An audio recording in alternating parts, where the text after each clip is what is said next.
Hello everybody, my name is Zach, aka the Weather Gamer, bringing you the draft analysis for the Chicago Beartics in the PBAL. PBAL is a league run by Aaron 12. It is a Wi-Fi league, so that is going to make for some exciting times. I got another Wi-Fi league after LDL kind of fell flat on in my face. But, yeah, and yes, I know, it's the Beartics. Weren't they supposed to be retired after WWC? Yes. However, I've never taken the Beartics into a Wi-Fi league.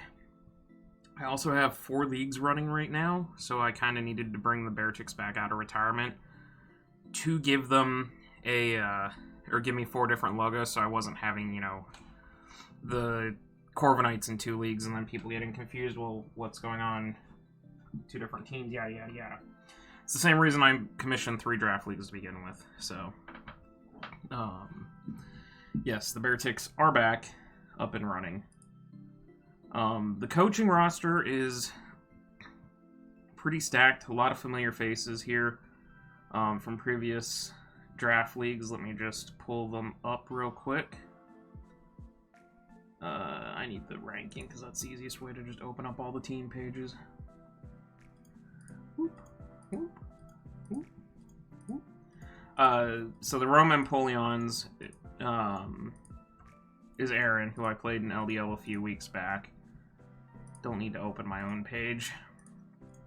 I know Absolute and his Seattle Dragonaires are back from LDL. Jetman, commissioner of LDL, is here, so I get to hopefully beat him back down after the disappointing LDL game.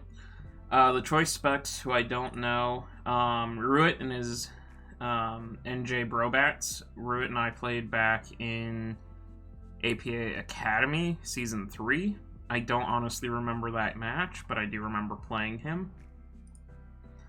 Max Rapture, I know Max is in LDL, but I've never faced him. Jet, Aaron, Godoa Dragon, who I played in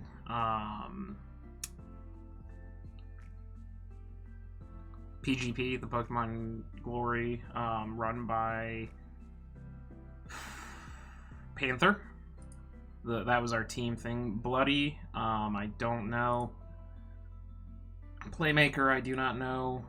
Saints, Salamander, I don't know. Devious Ditto, who is running under the Malamars. He joined WWC. Gamma, he's also been around, involved with BRL and several other leagues. So, get to play him finally. Flame Horizon, the guy who did the GFX for Retro Reactivated, that short-lived project. He's here. I did not get a chance to play him in APA Academy, but that's also where he's from. Svethun, names familiar, haven't played. Hagbones, names familiar, haven't played. And Big Time Brownie, names familiar, but have not played. So, several familiar faces. I ended up getting contacted by Aaron to join this mid-draft. Like, they got to the team that I was supposed to, or that was supposed to play, got to their pick, and they dropped out. So, I came in at the first round. So, essentially, it's my team. I wasn't expecting to join it, and then all of a sudden they're like, hey, you can coach. Unfortunately, Garchomp got taken round 1, so I don't get to use Garchomp. I have been trying to get Garchomp on a team for a while now, because I'm bored of Haxorus, Hydreigon, and Goodra. They're my big 3 main dragons that I've consistently used over and over and over again, and they are fantastic dragons. I just want to try some others, because there's plenty out there. I want to go back to the Zydoge, Zygarde, Garchomp, Mega Garchomp, Mega Sceptile. There's a whole bunch of dragons. But unfortunately, Garchomp got taken. So I had to go with a different direction. And Urshifu Single Strike is still sitting on the board. I grabbed this thing in a heartbeat. The Urshifu Single Strike, while not broken, is a very difficult mon to deal with. You basically have to have a very bulky fairy type, or a Scarfed Will-O-Wisper. Banded sets, Scarf sets, sub-bulk up sets. Urshifu can just do a whole lot. It's got decent move pool coverage. It can pivot with U-turn to keep momentum running. I've enjoyed it in WWC, even though it hasn't done a ton for me. So I'm ready to give it a second shot here. Going into the second round, there were snipes all over the place. Latios got sniped out from underneath me. Latios was already gone at this point, so I was like, well, I could try Latios, try a new dragon, see how it goes. Latios tends to be a bit bulky, but Latios and Urshifu seem like a very nice pair. Nope, that went. So I ended up grabbing Togekiss. Now, why is Sylveon on the map?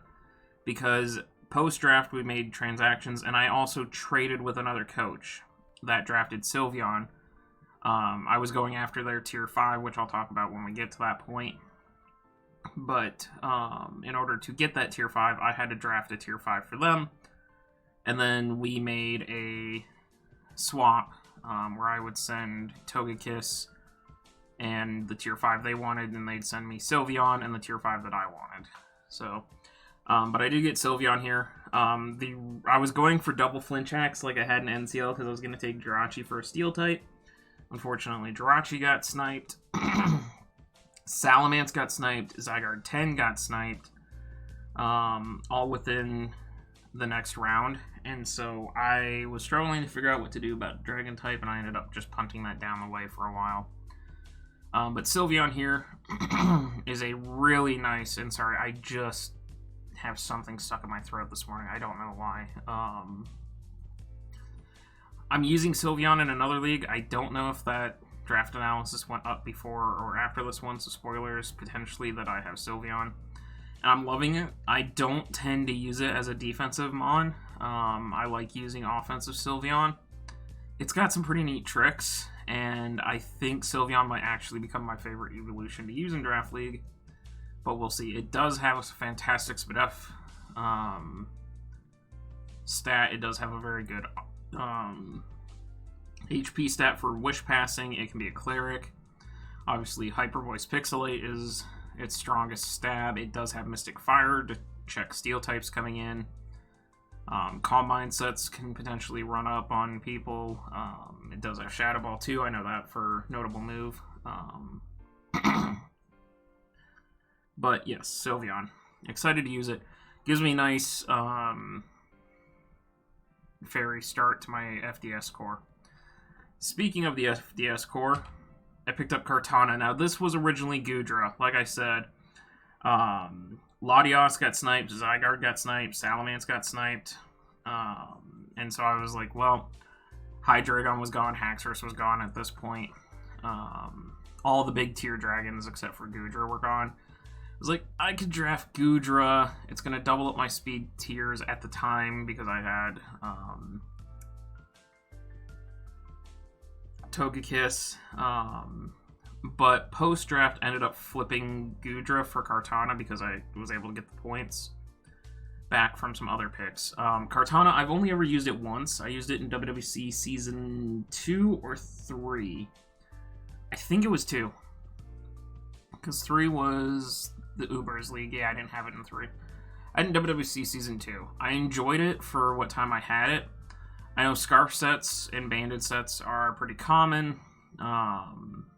There's the Swords Dance set. It is a defogger if I need it. I don't necessarily want it to be a defogger, but I do have it as a defogger, potentially. Good coverage. Just getting more from... Oh, God, not the hiccups now, too. I'm trying to record. Come on, buddy. It got some interesting coverage stuff from DLC, and it hits like a truck. It really does. Yes, it is paper thin on the defense stats, at least on the SPDF stat for sure. It does not really care for priority, but it does give me something that can remove opposing fairy types that Urshifu does not necessarily want to deal with. I just have to watch out for those Mystic Fire hits coming off of almost every single fairy type. But Kartana gives me a over base 100 speed, and that is something that is missing from my draft for the most part, is that base 100 speed as we go along. Round 4, I picked up Nidoking. Nidoking is back. The last time I used it was WWC Season 2 with Kartana, I think. I might have used it one other time since then, but I'm hoping that Nidoking gets the Gudra effect, where it's been, months, almost a year since I used them on, and I might have figured out how to use it better, because Gudra had very poor success when I first started. And you guys have seen recently that, since NCL Season 5, Gudra has kind of ripped off and taken coaches by surprise. So I'm hoping that Nidoking and I can mesh here and get that. It does give me a Stealth Rocker. Obviously, the Life Orb Cheer Force set is pretty common. The Scarf sets can be common. The Spec sets, the Sub sets as well. Fantastic Fairy Check as well. So I really shouldn't have problems with the fairy types that Urshifu does not want to deal with. So I don't necessarily have to run, Iron Head or Poison Jab. I could bring Nidoking. Both Nidos have fantastic move pools. I mean, they both can run physical and special sets. The Elemental Punches plus Earthquake, and Poison Jab for physical Nidoking. Special side, it gets Thunderbolt, it gets Ice Beam. I believe it gets Surf for some reason. It gets Flamethrower. So, the Nidos generally can put in a lot of work, and I'm hoping to put in a lot of work with it. We get Vikavolt next. So, Araquanid got sniped out from underneath me. Thank you, Jet, for screwing me over on that. Metagross and Registeel were both taken, so that's why I still hadn't drafted a Steel type at this point. Both my projected Steel types had gone, and I was like, well, damn. So I went for Vikavolt. Vikavolt was the next best thing as far as sticky webs and fit my team. I was starting to build up a rather nasty ground weakness, and looking ahead at some of my other picks, I was like, yeah, I got a ground problem. I'm also dealing with a speed problem. Kartana's the fastest thing on my team, and not a lot of really fast mons remained. So having some sticky webs to slow things down to give Urshifu a chance, definitely something that I was interested in trying. Vikavolt, also a returning member from that WWC Season 2, that ill-fated 2-10 team. Nidoking, Vikavolt, and Kartana. Hopefully it goes better this time around. After that, this is where I made up enough points by dropping Gudra to get Kartana. I'd originally drafted Espeon. Espeon for speed, Magic Bounce, and just general speed and Magic Bounce. That's literally why I grabbed it, and for Psychic typing. And for Trick Room. I was going to use it as a Trick Room setter because my team is so slow that I wanted to be able to set Trick Room and, try to play under Trick Room instead. I can do that with Cofagrigus just as well. Cofagrigus is a very reliable Trick Room setter. I've used it in the past. Have not gotten back to it because I keep drafting Gengar. But it does give me Toxic Spikes. Obviously, Will-O-Wisp is a pretty common move. Trick Room Nasty Plot set. This plus Vikavolt under Trick Room could be very, very scary. A setup Sylveon, Calm Mind Sylveon under Trick Room could be also problematic. So we'll see. I definitely, and you'll see some of the other mons I pick up, definitely have put together a very Trick Room elemented team. And so hopefully that will scare some people off. This also gives me a fantastic defensive wall. Obviously Mummy is very nice because I can take away someone else's ability. As long as I don't make contact, I don't have to worry about it. So shutting things down, like, why did I just draw a blank? Oh, shutting down a regen mon. So if a regen mon hits me and then gets out, it won't be able to regen, which could be really nice. Shutting down, or swapping, whatever. Swapping regen off of something onto Cofagrigus would be great, because then Cofagrigus could regen on its way out. But, anyways, gives me a defensive wall, gives me a nice Trick Room setter that should reliably be able to set Trick Room. Up next, I picked Volcanion, another mon that I've been trying to get back to. The only time I've ever drafted it was APA Season 1, which was the ill-fated Noivern Necrozma A-Tails team. Volcanion under Trick Room, very problematic. Volcanion has a very good move pool, picking up Sludge Wave, Earth Power, and several other things that are just naturally there. Plus, it's Fire-Water type, so there's my Fire-Water Grass Core picked off. Again, I got a ground-weak team. You can see why Vikavolt was kind of necessity. Granted, ground types don't necessarily want to switch into Volcanion, but this is another mon where Specs and Scarf are pretty common. Definitely enjoys being under Sticky Webs, definitely would be good under Trick Room with its base 70 speed, being on the slower side. It is another defogger. Again, don't necessarily want to defog with it, but I can. If I'm going to run a defog set, Heavy Duty Boots makes this thing better because it can switch in on those hazards and clear them out. And we'll see. I am very happy that Volcanion is back for me to try, because I have been trying to blast through it. It has such a unique typing. It's the only Fire-Water type in the game, and so that just makes it can serve as a bulky water type while also being, you know, the offensive fire type. And the big problem with fire types generally is they get beat down by... Thank you, phone, for falling out of my pocket. They usually get beat down by rocking ground types. Well, here you go. Here's a mon that rocking ground types can't switch in on, so I'm excited to see what it can do for me. Now again, we're making another change here. Alolan Sandslash got sniped, Claydol got sniped, so I couldn't use either one of those as a spin blocker or a spinner for removal. Alolan Sandslash would have been huge if I hadn't.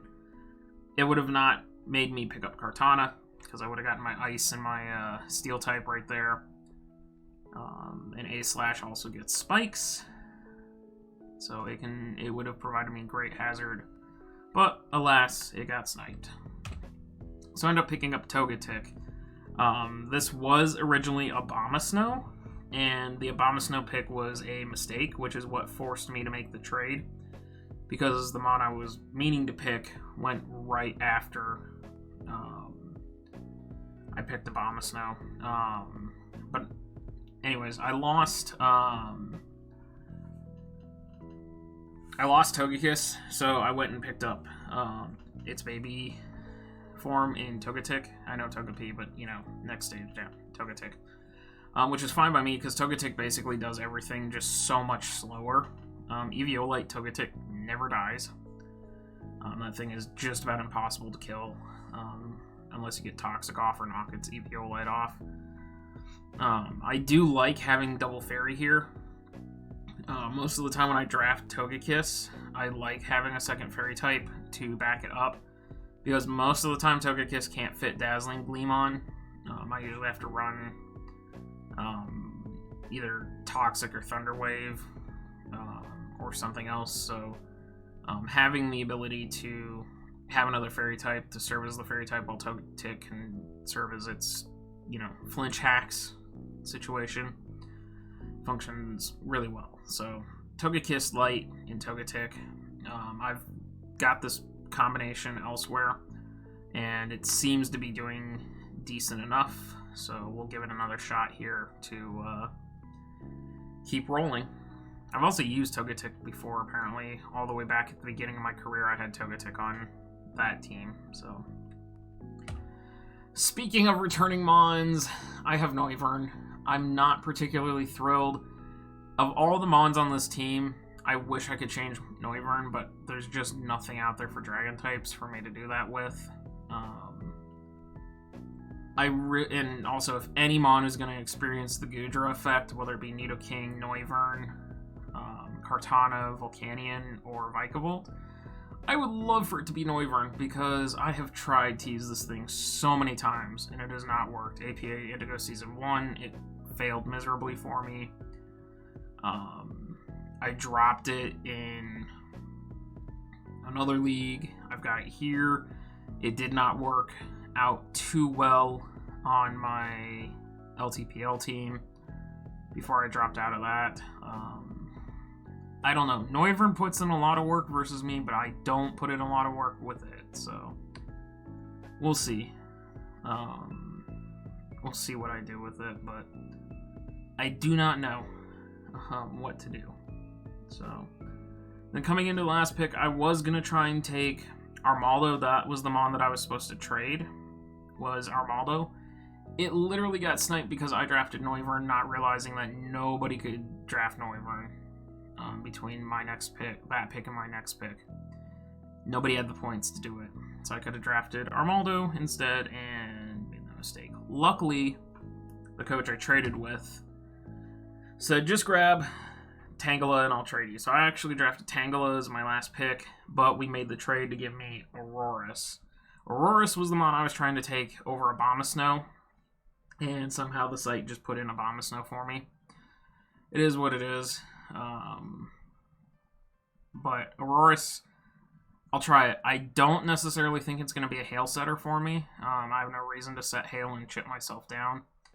But it does intrigue me from a specs or scarf standpoint, just being able to fire off refrigerated specs hits or scarfed hits. I can set Aurora Veil with it, which could be nice to get Urshifu set up or potentially Kartana set up. Set Veil. It is on the slower side, so it's another mon that greatly appreciates the Trick Room aspect of this team. And it is another stealth rocker. So I can kind of use this as my designated stealth rocker if need be. So I don't know. It was a tier 5 mon. I wanted to try it. I needed a rock and an ice type anyways, because my team was super weak to ice typing and did not really appreciate the rock typing either. So Aurorus kind of checks both those boxes, and yeah, we'll see. So let me know what you guys think down below. Who do you think kill leader is going to be? What do you guys think of the team? Do I stand a chance? Because my Wi-Fi record has not been good. So we'll see what the Beartics can do in their first Wi-Fi. Thank you guys for watching, and I will see you guys next time.